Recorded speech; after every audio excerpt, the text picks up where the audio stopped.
সুন্দর তার অপরূপ স্নিগ্ধ চেহারা। কিছু বলবেন? আমার পিছু নিয়েছেন কেন? না না, পিছু নেইনি তো, আপনাকে তো ধন্যবাদই বলা হয়নি। ও আচ্ছা, বলুন ধন্যবাদ, আমি দাঁড়িয়েছি। খালি হাতে ধন্যবাদ জানাবো? তাহলে ভরা হাতে ধন্যবাদ বলুন। Your most welcome. আচ্ছা, বাই দ্য ওয়ে, আপনাকে বাদল ভাইরা ধরে মারছিল কেন? কি হয়েছিল? আমাকে বলছিল তিনি নাকি 2 ব্যাচ জুনিয়র একটা মেয়েকে পছন্দ করেন, তো তার জন্য একটা প্রেমপত্র লিখে দিতে। তো আমি রাজি হইনি। কেন আপনার জন্য? প্রেমপত্র লিখতে লিখতে যদি আমি পরে ওই মেয়েটির প্রেমে পড়ে যাই। এই যে কবি, কোথায় যাচ্ছেন? স্বর্গে যাচ্ছি। স্বর্গে? স্বর্গ সুখ আছে সেটা? তুমি আমার হাত ধরে স্বর্গে যাবে? সুনীল তার কবিতায় যমুনাকে স্বর্গে নিয়ে যেতে চাইলেও আমি আপাতত পৃথিবী ছেড়ে যাচ্ছি না। আপনি এখানে কি করছেন? আমার যখন অনেক মন খারাপ হয় তখন আমি এখানে আসি। স্টেশনের কোলাহলে মানুষের মন ভালো হয় কখনো শুনিনি। আমি জানি মানুষের মন ভালো হয় নির্জনতায়। জনতার মাঝেই আমি নির্জনতা খুঁজে পাই। আপনার নামটা কিন্তু জানা হলো না। আমার নাম নীরু। আপনার? হিমেল। আপনার নামটা উচিত কবি।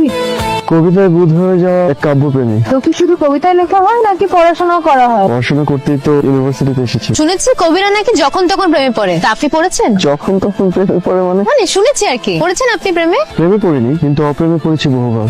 আধার রাতে দহন জ্বালা বুকে, অপ্রেমে জীবন চলছে দুঃখে দুঃখে।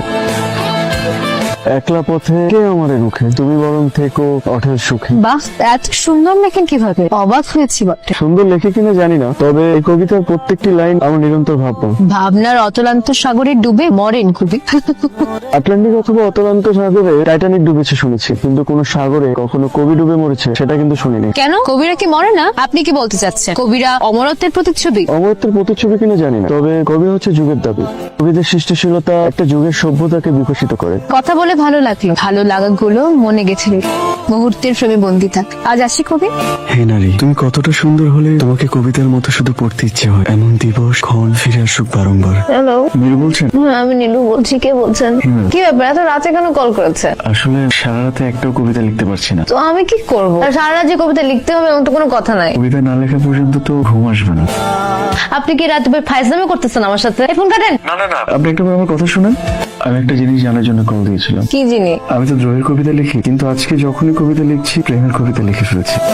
আপনার কোনো প্রেমিকা আছে? না। প্রেমিকা দিয়ে কি হবে? যখন মিছিলে মিছিলে বয়ে যায় রক্তগঙ্গা, বিপ্লব যেখানে উপাসনা, প্রেম তো সেখানে নিরর্থক। এই তো কবিতা হলো আপনার, হলো না? শোনেন, আপনি হচ্ছে দ্রোহের কবি। দ্রোহ আসে নারীর সনে, কোন থেকে সঙ্গোপনে। প্রেমে পড়েছেন কারো? কি বলেন এসব? না না, লজ্জা পাওয়ার কিছু নেই, আমি মজা করলাম। শোনেন, এরকম রাত দুপুরে আমাকে আর কবিতা লেখার জন্য ফোন দিবেন না। আমার কাছে ঘুম হচ্ছে স্বর্গীয় সুখ। এই ঘুম যদি একবার ভেঙে যায় আমি কিন্তু অগ্নিমূর্তি ধারণ করি। আচ্ছা, আপনি কোথায় থাকেন? কেন, এখন কি বাসায় আসবেন কবিতা লেখার জন্য? এক কাপ চায়ের সাথে জুড়ে দেখা যায় আবেগের অল্প স্বল্প গল্প। নরম রোদের ঘাসে একাতরে বিলি দেওয়া স্বপ্নগুলো চোখে কোণে চিকচিক করে। এক কাপ চায়ের শুন কেমন লাগলো? আপনার কাছে প্রেম মানে কি? আমার কাছে প্রেম মানে শাশ্বত, যে অনুভূতি মানুষকে হাসায়, কাঁদায়, ভাষায় হাসায়।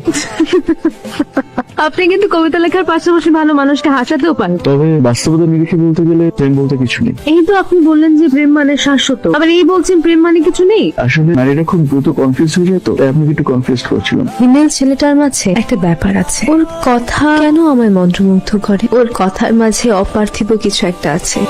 প্রেমের দেবী এথিনার অভয়বে সে এসে সামনে দাঁড়ায়। ওর প্রেমের তোরে হারিয়ে যে আমি কোটি কোটি আলোক পরশু ধরে। আপনার বান্ধবী নীরু, ওকে বেশ কয়েকদিন ধরে ক্যাম্পাসে দেখছেন। আপনি কি জানেন ও কোথায় আছে? কেন ভাই, আপনি জানেন না? ওর তো বিয়ে ঠিক হয়েছে। বিয়ে? আপনি তো ওর কাছের মানুষ, আপনার তো সবার আগে জানার কথা। নীরু, নীরু, নীরু, নীরু আছে ভেতরে। তুমি একটু নিচে নামে, তোমার সাথে আমার একটু কথা আছে। এই বেয়াদবটা কে? সারের মতো চেঁচাচ্ছে কেন? আমি দেখছি ব্যাপারটা, তুমি ভিতরে যাও। ভিতরে যাও, আমি দেখছি।